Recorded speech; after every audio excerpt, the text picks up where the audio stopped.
Now, New York's #1 news. Channel 7 Eyewitness News. Tragedy in Rockland County. Investigators believe a police sergeant killed his wife and 2 children before shooting himself inside their family home. Plus, MTA police fatally shoot a man who carried a semi-automatic weapon near Jamaica Station. Investigators explain what he was doing moments before the gunfire. And we're counting down to 2024. Before tomorrow's celebration in Times Square, we take you behind the scenes of the final preparations underway to make sure everything goes off without a hitch. Good evening, I'm Alex Wilcox. We'll have those stories and more in just a moment. We begin this evening with the weather. After some sunshine this morning, the clouds moved in once again. Will they stick around for the start of 2024? Meteorologist Jeff Smith will be here later with the exclusive AccuWeather forecast. Now to a developing tragedy in Rockland County. Investigators believe a police sergeant shot and killed his wife and 2 children before turning the gun on himself. The big question tonight, why? Eyewitness News reporter Anthony Carlo is in New City. Anthony. This quiet cul-de-sac overcome by tragedy. In Queens, MTA police officers shot and killed a man who they say opened fire as they tried to arrest him. The man allegedly groped a woman near Jamaica Station last night. When officers intervened and tried to arrest him, they say he refused to comply with commands. The situation escalated when he reached for a semi-automatic weapon. Here's Eyewitness News reporter Marcus Solis. Amid the cones and the number markers for shell casings, they're laid in plain sight. A submachine gun. Investigators say the suspect fired at police outside of Jamaica Station. Police want help finding 4 thieves who made off with $6,300 worth of merchandise at a cell phone store in the Bronx. The men ran into the store, kicked the door leading to the back counter, and grabbed as much as they could. The store's on East 170th Street in Mount Eden. The robbery occurred about 3 weeks ago. Police want help identifying a man linked to an $8,000 stolen check. This is video of the man depositing the check at ATD Bank ATM. It's not clear how he got the check. A 69-year-old man tells police he dropped it off at the post office in Atlantic Beach in Nassau County last March. In July, he learns the intended recipient never got it.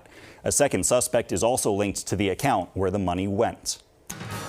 Add whooping cough to the list of respiratory illnesses going around. Suffolk County reports 108 cases. The vast majority of infections are in school children.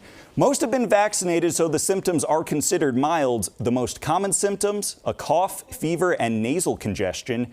Doctors can treat the illness with antibiotics when there's an early diagnosis.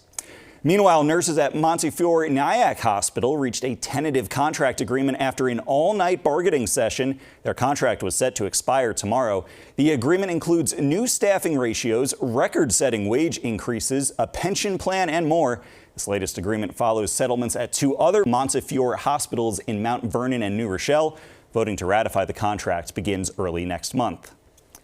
We are counting down to 2024 and the biggest party of the year. By this time tomorrow, hundreds of thousands of people will be in Times Square. But before any celebrating begins, there's a lot of work behind the scenes to make sure the celebration goes off without a hitch. Here's Eyewitness News reporter Reagan Medji. 3, 2, 1. Happy New Year! Channel 7 is the place to be on New Year's Eve. Our coverage kicks off at 7 o'clock with a countdown to 2024 hosted by Good Morning America's Robin Roberts. Then at 8, it's the start of Dick Clark's New Year's Rockin' Eve hosted by Ryan Seacrest. Eyewitness News is back with a special edition at 10 o'clock, and then it's back to Dick Clark's New Year's Rockin' Eve and our good friend Ryan to count us down to the ball drop in Times Square. Again, you can catch it all right here on Channel 7 tomorrow. Well, someone may enter the new year a whole lot richer. The Powerball drawing is tonight, and the jackpot now stands at $760 million. You'd take home about $383 million with the lump sum payment. Not bad at all. No one has won the Powerball since October 11th when someone in California won $1.7 billion. You can watch the drawing wherever you stream ABC 7 NY. Still ahead on Eyewitness News at 6, large waves pummeled communities on California's coastline earlier this week, and the danger not over yet. Plus, the Knicks just acquired a highly coveted player in a big trade, but not all fans are happy with the deal. A locker room is a sacred place for any football team, pro, college, even down to the high school level. But it's not just for the players, it's also for everyone about that team, the coaches, the trainers, even the equipment managers.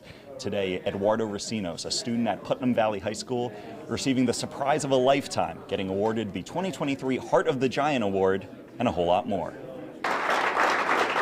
Eduardo Racinos is used to cheering on his teammates at Putnam Valley High School, but Wednesday, the roles were reversed, with the Tigers giving a rousing ovation for their team manager, the first ever non-player to win the award. It's just shocking to me and excited. I'm about to tear up. Eduardo was born with spastic cerebral palsy, but has never let that hold him back. While unable to play football himself, the high school junior still found a way to be a part of the team, attending every practice and every game, providing support every step of the way. The team means a lot to me, and they inspired my positive messages. Eduardo learned a lot about being a community member through participation in the program, and I think the program learned a lot about being family with Eduardo. He was near tears while getting surprised with the award, but that wasn't the only surprise in store. We'd also like to give you tickets to the Super Bowl this year in Las Vegas.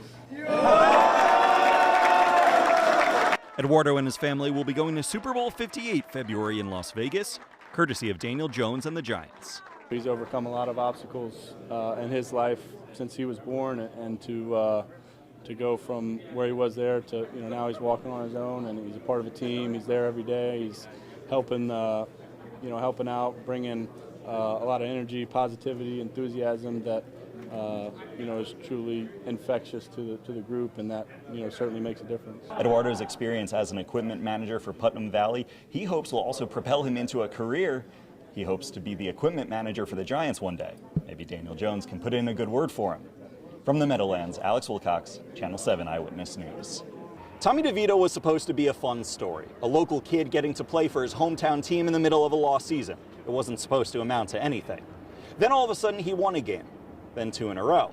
Then on Monday Night Football against a potential playoff team in the Packers, it was Tommy DeVito leading the Giants down the field on a 2-minute drive to win it and cementing the Giants as firmly in the playoff hunts. Tommy DeVito. The fairy tale continues. The legend of Tommy DeVito only growing after leading the Giants to their 3rd straight win. His stats weren't eye-popping, throwing for just 158 yards, but this game was as much about what he didn't do as what he did. He didn't turn the ball over, didn't take a sack, and threw just 4 incomplete passes the entire game. Just continuing to fight. I think in every game we played this year that we showed that we never gave up on any snap, no matter what the score was. Never looked up at the scoreboard, just kept on fighting each and every play, each and every game, and it's starting to come to fruition in some of these games in the past now, and we're just going to keep trying to go 1-0 each week. Defensively, the Giants continue to rise to the occasion. They've forced 12 turnovers over the last 3 games, the most in the NFL. Wink's just been the mastermind to our success on defense this whole season. Right now, we're playing very confident. We're playing with a lot of anticipation, a lot of situational awareness, and that's a testament to Wink and just how he prepares us throughout the week. The G-men are still just 5-8, but they find themselves just 1 game out of a wild card spot with 4 weeks to go. You acknowledge it, understanding that that's still here, but still got a lot to do. So you can't get too focused on that. I think Coach said it best, keep the main thing, and that's what we got to continue to do. I mean, we believe it. As long as we continue to believe, anything is possible. So that's what we're going to do. The Giants will go for their 4th straight win Sunday in New Orleans. There's now no talk of tanking. All the talk is on Tommy. From MetLife Stadium, Alex Wilcox, Channel 7 Eyewitness News. There was progress this week for Daniel Jones, just not quite enough of it. According to reports, he's likely out for tomorrow's game against the Commanders. Big Blue even elevated Tommy DeVito from the practice squad Saturday. As for DJ, he was able to practice this week, but still hasn't been cleared for contact. And with the state of the Giants' offensive line, he'll have to deal with plenty of that whenever he does return. This will be the 2nd straight game Jones will miss after hurting his neck in the loss to the Dolphins. If he can't go, Tyrod Taylor will make his 2nd straight start for the G-men. The Giants have lost 4 in a row, but they say 1 game can turn around an entire season. All it takes is one win to get the confidence. Coming out with a game that we feel like we should have had, obviously we didn't do enough. You can use that as, the turning point and help catapult us to come into this week, going back in our stadium with our fans against a division opponent and getting a divisional win. Can be the start of something special. The Jets, meanwhile, apparently feel they've got too many cooks in the kitchen. They're on the bye this week, but the front office staying busy, reportedly trying to trade away running back Dalvin Cook. The team signed Cook just 2 months ago, but he's been used less and less each week, with Breece Hall taking a lion's share of the carries. Through 6 games, he's rushed for just 109 yards and hasn't scored a single touchdown. The trade deadline is October 31st. A big day today for Rutgers football. With a win, the Scarlet Knights would be bowl eligible, but in order to do that, they'd have to do something they haven't done all season: win a road game. Greg Schiano and Rutgers out in Bloomington taking on IU. Tied at 7 in the second. Hoosiers punting, and it's blocked. Eric Rogers scoops it up and takes it 17 yards to pay dirt. Knights take their first lead of the game, 14-7. Third quarter now, Rutgers up 17-14, looking for more, and Gavin Wimsatt delivers. Gets behind his big guys and plunges into the end zone. His second of the game, Rutgers up 10, and Wimsatt wasn't done. Now in the fourth, he calls his own number and streaks right through the heart of the defense, 80 yards to the house. That's 3 rushing touchdowns on the day to go along with a school record 143 yards rushing. Rutgers wins 31-14. They're going bowling. It's going to take time. I told you when we got here it was going to take time. There's no quick fixes. Not at Rutgers. Right? It's hard. And you just work and work and work. But this is definitely a step. To the ice, Rangers with a late one out west tonight against the Kraken. Right now, this one's scoreless in the first. Isles, meanwhile, looking to get back in the win column, facing the Sabres on the road, but a one-sided affair. After a scoreless first, Buffalo breaks through in the second. Late in the period, Jeff Skinner gets the puck in front and beats Semyon Varlamov, and the Sabres are on the board. It's 1-0. And they weren't through. Final minute of the period, Skinner helps set this one up to Casey Mittelstadt, and then it's Matthias Samuelsson who lights the lamp.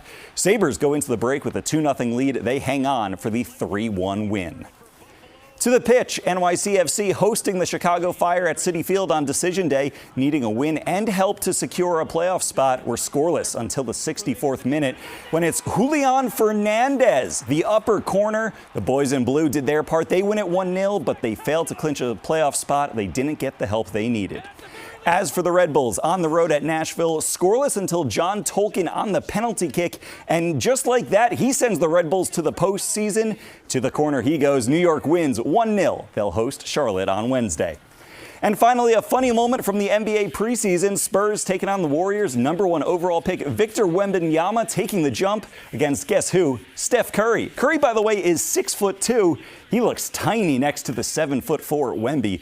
Lofty expectations for the rookie. They're calling the best prospect since LeBron.